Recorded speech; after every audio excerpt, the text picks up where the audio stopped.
Obama had a tough talk about black men and voting in 2024, kind of off message, according to some. I'll put up the picture for mass. This is an interesting story. Former President Obama attended the Black Voters for Harris event in East Liberty with a message to black men. Here it is. We have not yet seen the same kinds of energy and turnout in all quarters of our neighborhoods and communities as we saw when I was running. Now, I also want to say that that seems to be more pronounced with the brothers.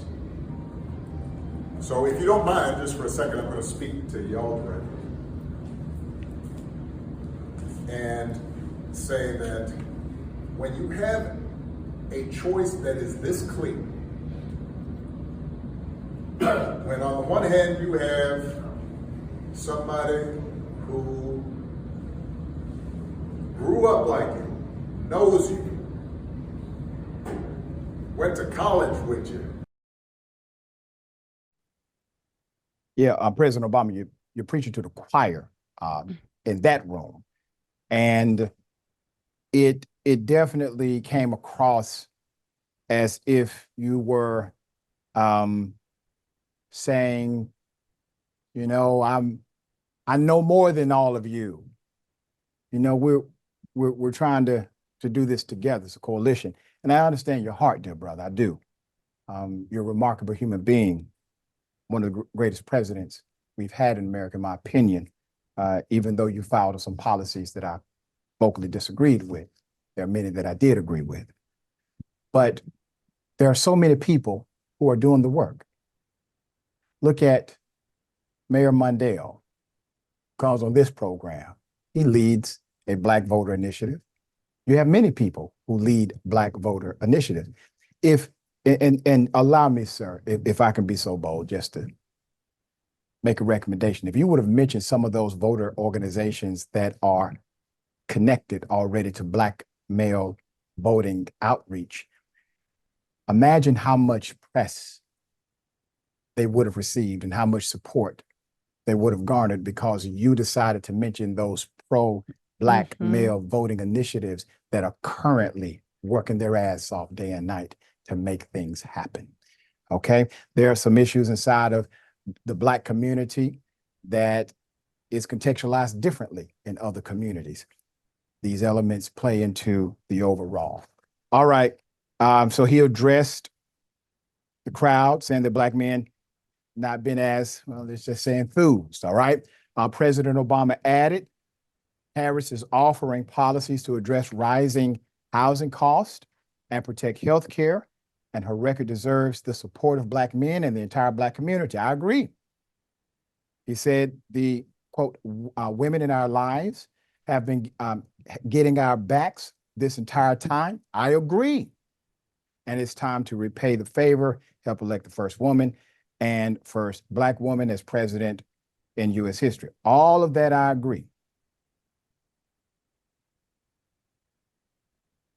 But you already offended a few people before you said that part, okay? Ultimately, in Pennsylvania, it might be a handful of votes that determine the difference in this counting, he said.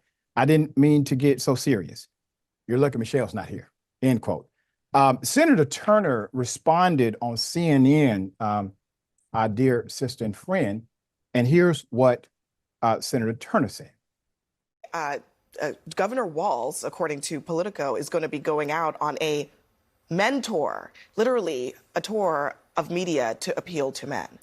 They need to appeal to the needs of the voters. And so when I was a delegate for President Obama in both of his elections in Ohio, right now the vice president is down 11 points in Ohio, even though I fully expect President Trump to take Ohio as he did twice, but to be down 11 points compared to President Biden, that is a problem. But this other issue I want to bring up is a problem too. Why are Black men being lectured to? Why are black men being belittled in ways that no other voting group? Now, a lot of love for former President Obama, but for him to single out black men is wrong. And some of the black men that I have talked to have their reasons why they want to vote a different way. And even if some of us may not like that, we have to respect it. Let's go back to the policy dynamic. Politics is about policy. If you want a particular group to move for you, usually you talk about what policies are in place that would benefit that particular demographic. That's how it works, okay? When you go to members of the Jewish community, LGBTQ community, whatever it may be, you talk about policies, policies. So when you get to black men, talk about policies, because you're right. Her policies on housing, especially first-time home buyers, her policies on economic development within the context of business ownership. That's a hell of a First Start program. It's an amazing program she has. Policies are good. Senator Turner continues with a message about voters. Here it is.